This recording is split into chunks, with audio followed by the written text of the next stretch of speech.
Le Seigneur soit avec vous. Et avec votre esprit. Évangile de Jésus-Christ selon saint Jean. En ce temps-là, quand Lazare fut sorti du tombeau, beaucoup de Juifs qui étaient venus auprès de Marie et avaient donc vu ce que Jésus avait fait crurent en lui. Mais quelques-uns allaient retrouver les pharisiens pour leur raconter ce qu'il avait fait. Les grands prêtres et les pharisiens réunirent donc le Conseil suprême. Ils disaient: « Qu'allons-nous faire ? Cet homme accomplit un grand nombre de signes. Si nous le laissons faire, tout le monde va croire en lui, et les Romains viendront détruire notre lieu saint et notre nation. » Alors l'un d'entre eux, Caïphe, qui était grand prêtre cette année-là, leur dit: « Vous n'y comprenez rien. Vous ne voyez pas quel est votre intérêt ? Il vaut mieux qu'un seul homme meure pour le peuple et que l'ensemble de la nation ne périsse pas. » Ce qu'il disait là ne venait pas de lui-même, mais, étant grand prêtre cette année-là, il prophétisa que Jésus allait mourir pour la nation. Et ce n'était pas seulement pour la nation, c'était afin de rassembler dans l'unité les enfants de Dieu dispersés. À partir de ce jour-là, ils décidèrent de le tuer. C'est pourquoi Jésus ne se déplaçait plus ouvertement parmi les Juifs. Il partit pour la région proche du désert, dans la ville d'Éphraïm, où il séjourna avec ses disciples. Or, la Pâque juive était proche, et beaucoup montèrent de la campagne à Jérusalem pour se purifier avant la Pâque. Ils cherchaient Jésus. Et dans le temple, ils se disaient entre eux: « Qu'en pensez-vous ? Il ne viendra sûrement pas à la fête. » Les grands prêtres et les pharisiens avaient donné des ordres. Quiconque saurait où il était devait le dénoncer pour qu'on puisse l'arrêter. Acclamons la parole de Dieu.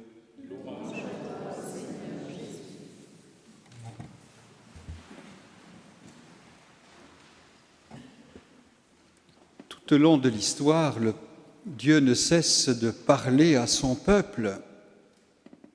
Il lui révèle progressivement quel est son dessein, quel est son projet à l'égard de l'humanité, qu'est-ce qui tient au cœur de Dieu et qu'il veut partager avec ceux et celles qu'il a créés à son image et selon sa ressemblance. Et là, nous venons d'entendre une belle promesse. « Je rassemblerai mon peuple de partout. » Voilà l'œuvre de Dieu. Accomplir la communion, réaliser l'unité. Et en contrepartie, il y a l'œuvre de celui qu'on appelle à juste titre le diviseur, celui qui se complaît dans tout ce qui est dispersion, séparation, exclusion, division.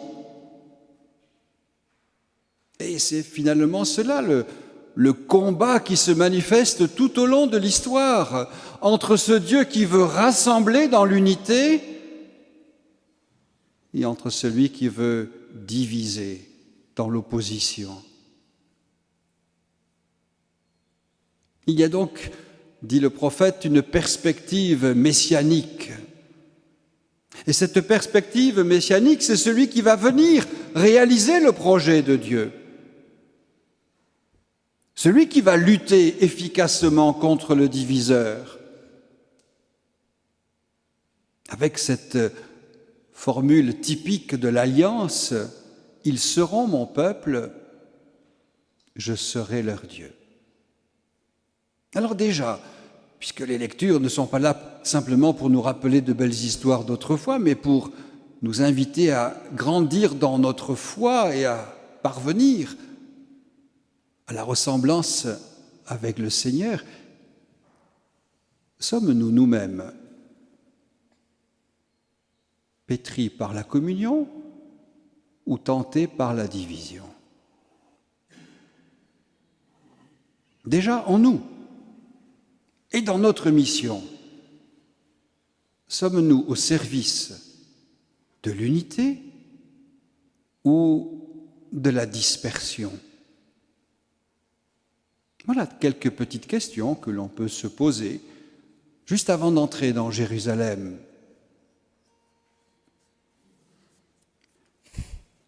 La perspective est donnée par le prophète David, cette belle figure du roi qui réalise l'unité de toutes les tribus, cette belle figure du roi qui fait monter vers Dieu l'action de grâce de tout un peuple à travers les psaumes, et ce Dieu aussi fragile qui se laisse parfois tenter et qui se détourne de la volonté du Seigneur. Mais c'est de la race de David que viendra l'envoyé de Dieu, celui qui va accomplir ce beau projet, rassemblé dans l'unité. Et le prophète nous le dit d'ailleurs, et nous relisons cette lecture à la lumière de la présence du Christ. Le prophète parle de celui qui sera l'unique berger. Tiens, est-ce que cela ne nous dit pas quelque chose de la mission de Jésus? Sa parole sera lumière, elle sera vérité, elle sera vie. Et en l'écoutant, on aura le désir de mettre en pratique ce que cet envoyé du Seigneur aura dit. Le désir de Dieu, c'est d'être avec nous, en espérant qu'en retour, il y ait de notre côté le désir d'être avec lui. La volonté de Dieu, c'est de demeurer en nous, non pas simplement dans un sanctuaire fait de main d'homme, mais de demeurer en nous parce que chacun d'entre nous est sanctuaire de la présence de Dieu. Voilà ce que le Seigneur veut accomplir tout au long de l'histoire. Et voilà ce que Jésus va venir réaliser en son humanité. Tout ce qui a été annoncé s'accomplit. Tout ce qui a été promis se réalise. Alors, nous saurons qui est le Seigneur, à l'œuvre qu'il accomplit. Et Jésus l'a dit tous ces jours-ci, mais croyez au moins à cause des œuvres que j'accomplis. Cette œuvre de réconciliation, cette œuvre de libération, cette œuvre d'unité dans l'amour. Voilà l'œuvre accomplie par le Seigneur. Et c'est à cause de cette œuvre-là que l'on saura qui est Dieu. Et nous pouvons entendre comme en écho ce que Jésus dira à ses disciples. À cause de l'unité, autrement dit, à cause de la communion dans l'amour que vous vivrez entre vous, on saura que je suis le Seigneur et le monde croira. Voilà le défi. Réaliser l'unité entre nous afin que le monde croie. Afin que notre témoignage ne soit pas simplement fait de belles paroles, mais que ce que nous disons, ce que nous proclamons, ce que nous écoutons, nous le mettions en pratique concrètement dans notre vie. Dans l'Évangile, nous sommes au lendemain de la résurrection de Lazare. Il y a comme un contraste. Beaucoup crurent en Jésus à cause du geste qu'il venait d'accomplir. Et puis il y en a toujours quelques-uns qui vont aller dénoncer Jésus. D'un côté, il y a une certaine bienveillance De l'autre côté, il y a déjà les germes d'opposition qui se manifestent.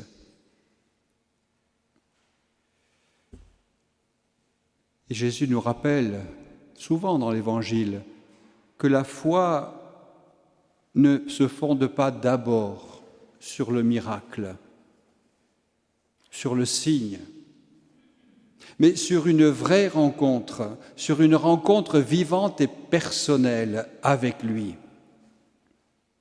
C'est bien ce qu'il dira dans quelque temps à un de ses disciples, « Heureux ceux qui croient sans avoir vu ». Et Jésus se méfie de cette foi simplement attachée à des signes extérieurs. Peut-être y a-t-il là aussi quelque chose pour nous.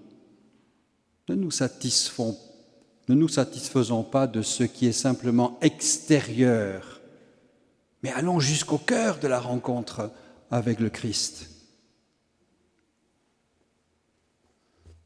Alors qu'allons-nous faire? Voilà la question que se pose le Sanhédrin. Et peut-être aussi c'est la question que nous pouvons nous poser, mais nous, qu'allons-nous faire pour suivre ce Jésus? Allons-nous prendre les moyens de le suivre? Ou allons-nous chercher quelqu'un d'autre? Qu'allons-nous faire? Est-ce que nous allons rester simplement, comme les membres du Sanhédrin, enfermés dans leurs certitudes, dans leurs habitudes, ou allons-nous oser nous ouvrir à la nouveauté de cette parole proclamée par le Christ? « Je suis la résurrection et la vie ». Est-ce que nous allons accepter d'emprunter le chemin de la conversion, ou nous estimons-nous déjà parvenus au sommet de la perfection?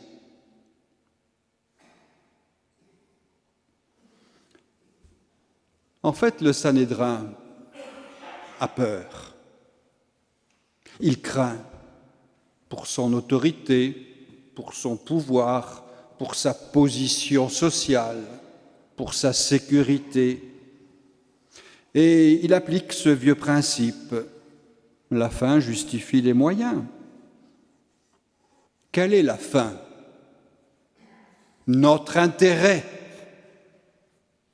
C'est bien ce que dira Caïphe. Notre intérêt. C'est ça qu'il faut surtout défendre, y compris contre l'innocent, y compris contre cette voix qui nous dérange, y compris contre ces signes qui nous invitent à ouvrir nos yeux. Défendons nos intérêts. Et en conséquence, faisons taire définitivement celui qui nous gêne. Décidons qu'il doit mourir. Et quoi qu'il puisse faire, quoi qu'il puisse se montrer, c'est notre décision qui se manifestera.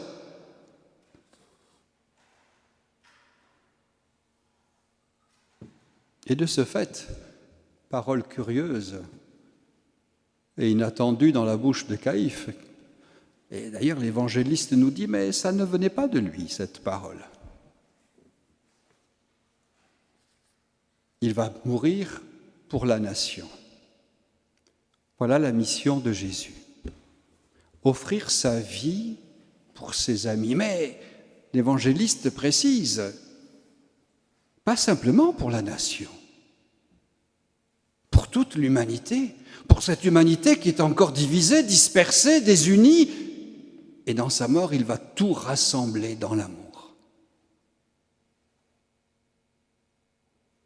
Parole prophétique qui jaillit de la bouche de Caïphe. Voilà la mission de Jésus. Et il sait vers quoi il va. Il prend d'une manière décidée le chemin de Jérusalem, parce qu'il sait, et il a déjà dit oui à la volonté de son Père. Curieusement, Jésus va être mis à mort pour avoir donné la vie. Il a ressuscité Lazare Et ça, c'est le signe de trop. Parce qu'il a fait ça, on va décider de le tuer. Mais l'heure n'est pas encore venue. Elle est toute proche, mais elle n'est pas encore venue et Jésus va se retirer quelque temps encore dans la région du désert, dans ce petit village d'Éphraïm. Curiosité de ce village, aujourd'hui, c'est le seul village palestinien à 100% chrétien. Petit détail de l'histoire, petit clin d'œil du Seigneur. Jésus va se retirer non pas pour fuir. Il ne fuit pas la croix. Il ne renonce pas à ce que son Père lui demande.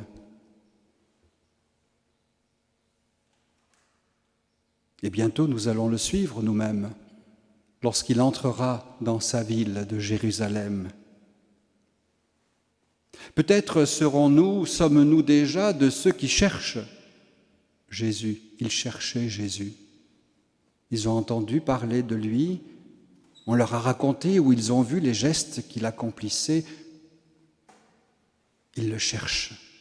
Et nous sommes, nous, de ces chercheurs. Surtout, n'ayons jamais la prétention d'avoir tout trouvé. Restons simplement à notre place de chercheurs. Chaque jour un pas qui nous rapproche de lui. Et peut-être pouvons-nous alors, à la veille de l'entrée dans Jérusalem, nous poser la question, mais qui cherchons-nous vraiment? Oui, nous parlons de Jésus, mais qui est vraiment Jésus pour nous? Et si nous le cherchons et que nous avons déjà trouvé quelque chose de lui, justement, à la veille d'entrer dans Jérusalem, est-ce que nous sommes prêts à le suivre? Oh, dans les heures d'acclamation, pourquoi pas? Mais nous savons bien qu'à Jérusalem, il y aura d'autres heures. Est-ce que nous sommes prêts à le suivre jusque-là?